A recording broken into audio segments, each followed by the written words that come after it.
Salut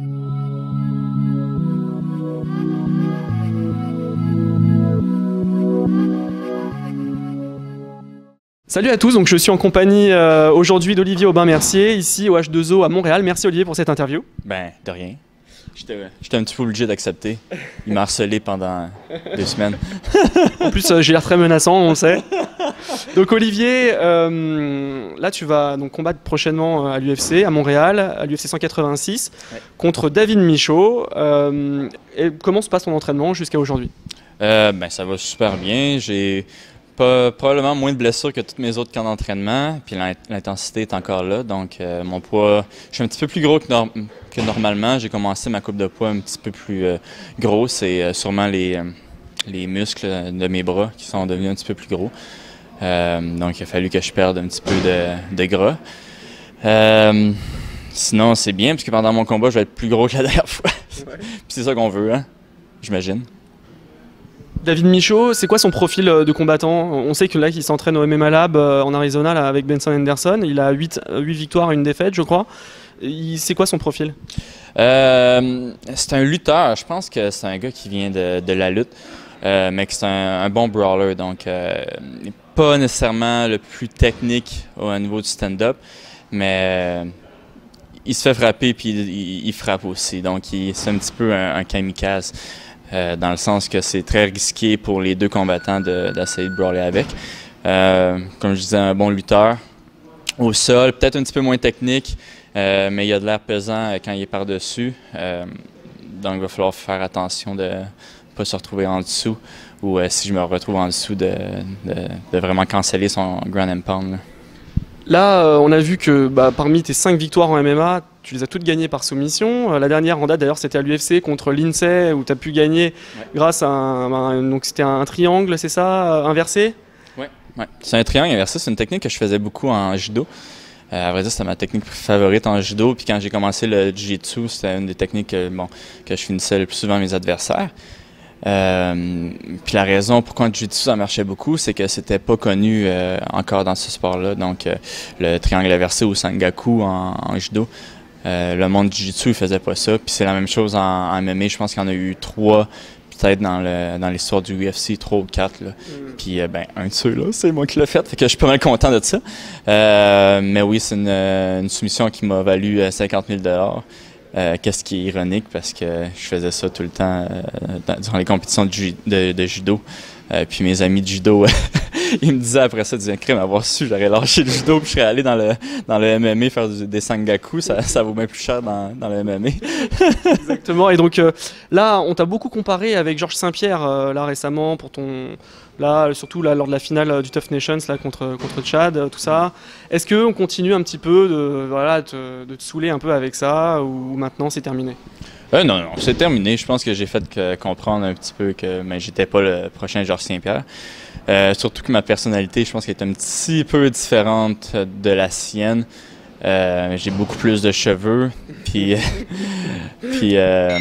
là c'est terminé, voilà. Ouais. Maintenant ils ont arrêté, ils ont bien compris qu'il y avait Olivier Aubin-Mercier qui faisait sa carrière et qu'il faut le laisser tranquille. Mais je pense que oui. Puis tu sais, même mon style, il est un petit peu similaire à Georges, mais tu sais, il faut vraiment chercher pour voir les similarités. Donc, tu sais, je suis content, ça me met moins de pression sur les épaules, même si je disais tantôt j'ai pratiqué vraiment mes pipes pour devenir plus fort, mais ça me met moins de pression sur les bras, sur les épaules. Et ouais, donc là, tu t'entraînes au H2O et aussi au Tristar. Oui, je m'entraîne. Pour ce camp-ci, à vrai dire, je me suis plus entraîné, je pense, au Tristar qu'au H2O. Mais je viens quand même régulièrement au H2O, je pense peut-être 3 fois semaine. Puis au Tristar, je vais peut-être 4 fois semaine avec Firas, avec toute l'équipe qui était dans Tough Nation.